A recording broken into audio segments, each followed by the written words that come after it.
क्या कहते हैं, कबीर जी कहते हैं, हम घर फूक्या अपना और लुका लीन हाथ, उसका घर भी फूक देवा जो चले हमारे साथ। परमात्मा कहते हमने तो अपना घर जला दिया और एक बढ़ता हुआ मसाल हाथ में ले रखा, मिराड मसाल, और उसका भी घर फूक दें जो हमारे साथ चलेगा, उसका भी घर का नाश कर देते हैं। अब यहाँ इस बात को समझना है कैसे नाश करते हैं। हमारे शरीर में और ज़्यादा जो मोह ममता रूपी घर किए हुए हैं, ये अड़ंगा भरा है।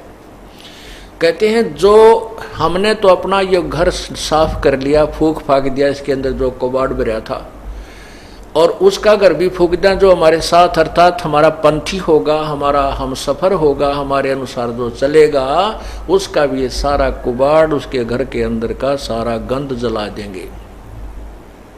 हम घर फूक्या अपना और लुका लेना हाथ, उसका घर भी फूक देवा जो चले हमारे साथ।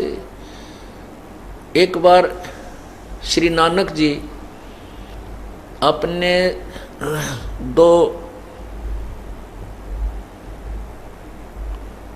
वो शिष्यों के, विशेष शिष्य थे उनके साथ भ्रमण पर जा रहे थे।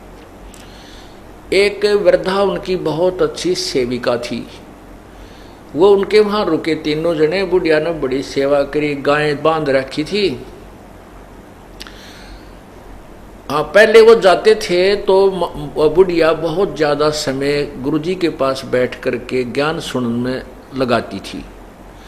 दूसरी बार जब वो दूसरी तीसरी बार गए तो वह बुढ़िया ने गाय ले ली मोल। गाय लेकर के उसको परवरिश में लगी रहती थी। गुरुजी गए तो उनको अच्छा दूध, गाय का, फिर दही मक्खन, खूब सेवा की। और गुरुजी के पास थोड़ी बैठे, गाय के संभाल घनी करे, और बैठे जब गाय की चर्चा कर दे, गुरुजी गाय बहुत अच्छी है, इतना दूध देती है, ये तो 2 महीने पहले भी, 1 महीना पहले दूध देना बंद करती है, फिर तुरंत ब्याह जाती है। अब फिर क्या कहती है परमात्मा, जब गुरुजी चलने लगे, सुबह न बोले भगवान करे बुढ़िया तेरी गाँव मरियो।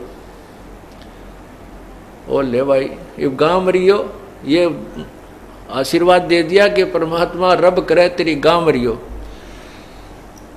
अब बुढ़िया भी गुरुजी के मुँह का न देखे, भाई यूँ के कहा, गुरुजी ने अच्छी सेवा करी, दूध पियाया, घी खवाया, गाय का, ये मरियो।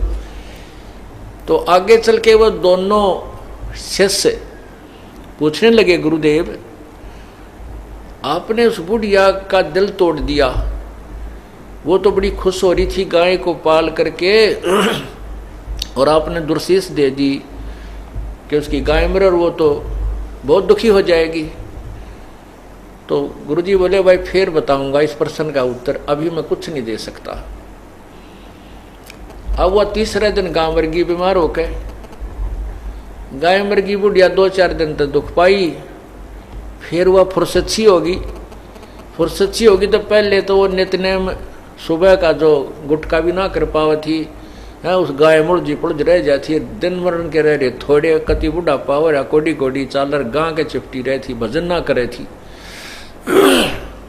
तो फिर वह बुढ़िया ने, वो भजन का समय खूब मिल गया, अपना अच्छा भजन करे, सुबह शाम दोपहर दिन में भी, उलगी सी होगी। फिर गुरुजी आए 2-1 महीना के बाद। अब उन चेलों को ये हो रही बुढ़िया जाते मोगरा मारेगी महाराज, भाई तू खड़ा आ गया, मेरी गाँव मरेगी, आशीर्वाद दुर्शाशीष दे के गए थे। तो जाते ही बुढ़िया ने बड़ी सेवा करी, खाट बिछाई, बैठाए गुरुदेव को। तब परमात्मा गुरुजी ने पूछा कि बुढ़िया सुना कुछ भजन सिमरन ठीक बन रहा है, बिलाजी मौज होगी, और आपका जो वचन फल गया वो गाँ मर गई, वह गाँ ना मरा होता मैं मरूं। अर्थात मैं अधूरी जाति, मेरी भक्ति नहीं बनती प्रभु, वह गाँ की मृत्यु होने से, और मुझे भजन का समय मिल गया, आपने मेरे ऊपर बड़ा रहम किया। तो परमात्मा ने कहा, बुढ़िया उस समय तो तने में बहुत बुंडा लग गया, जब तक तुम अंदर अंदर खूब गाल दे थी मेरे ती बताइयो किसे गुरु जी हुए मेरे पशुओं ने मार कर राजी है अका जी एक बार तो मन में खोट आया था, परंतु बाद में समझ में आई। तब परमात्मा उस गुरुदेव ने बताया श्री नानक जी ने कि बुढ़िया ये काल का जाल है, ईब तेरा कौन सा पहलवान बनने का समय है, अपने 2 रोटी खा लो की सूखी भजन करे, बताई दूध मत के काटेगी के दही न फूकेगी, टाइम तेरा थोड़ा सा रह रहा है, भक्ति तू कर नहीं रही थी, सारा दिन गांव की चर्चा चल रही थी, इससे के चक्कर में रह थी, मैं भी तेरे पास डटा तो तूने सारा दिन में तो जो है ना 10% मेरी बात सुनी, 90% तू अपने झंझट में फंस रही थी।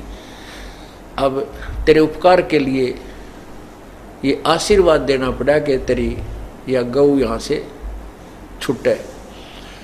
तो पुण्यात्मा फिर बुढ़िया का कसूती समझ में आ गई, अके भगवान कति नाश हो गया था, मेरे तो अंतिम समय आ रहा था और कति राम नाम की रुचि रही नहीं थी, गाय मुड़ हो रही थी।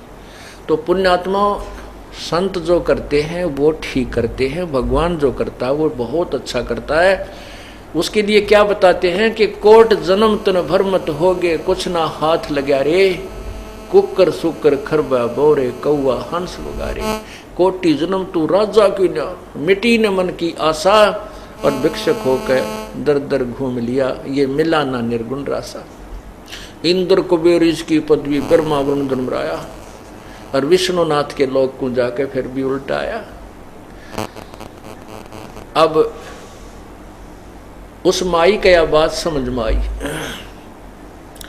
तो वह घनी खुश होगी, नो बोली बेटा तक गया सो यो तो दुख भूला नहीं जाता, लेकिन अब काम सीधा मिल गया मुझे। अपनी भक्ति करी बुढ़िया ने खूब डट के, और कहते हैं वहाँ उसके दूसरे पड़ोसी बता रहे थे कि शाम के समय एक पैर नीचे बुढ़िया का, एक पैर ऊपर, और नो कड़लाएं जैसे नो की नो सुबह बैठी पाई मरी पाई, आराम से गई, यानी इतना सुंदर मौत हुई पता भी नहीं चला। तो पुण्यात्माओं इस काल के जाल को परमात्मा सब मिलकर जागरूकता लाए, पाखंड और अंधविश्वास को जड़ से मिटाए। अंधश्रद्धा भक्ति मानव जीवन के लिए बेहद खतरनाक है। शिक्षित समाज से निवेदन है कि नकली और शास्त्र विरुद्ध साधना बताने वाले धर्म गुरुओं से बचे तथा नकली धर्म गुरु का विरोध करे। सभी धर्मों में पाखंडवाद चरम सीमा पर है। समाज को चाहिए कि गलत साधना बताने वाले धर्म गुरुओं का डटकर विरोध करे। पुस्तक अंधश्रद्धा भक्ति खतराए जान को पढ़े। हमारे इस वेबसाइट पर जाकर इस पुस्तक को निःशुल्क पाए, या फिर आपका पूरा नाम, पता और फोन नंबर इन नंबरों पर SMS करें। अवश्य देखिए जगत गुरु तत्वदर्शी संत रामपाल जी महाराज के मंगलमय प्रवचन हर रोज इन चैनलों पर।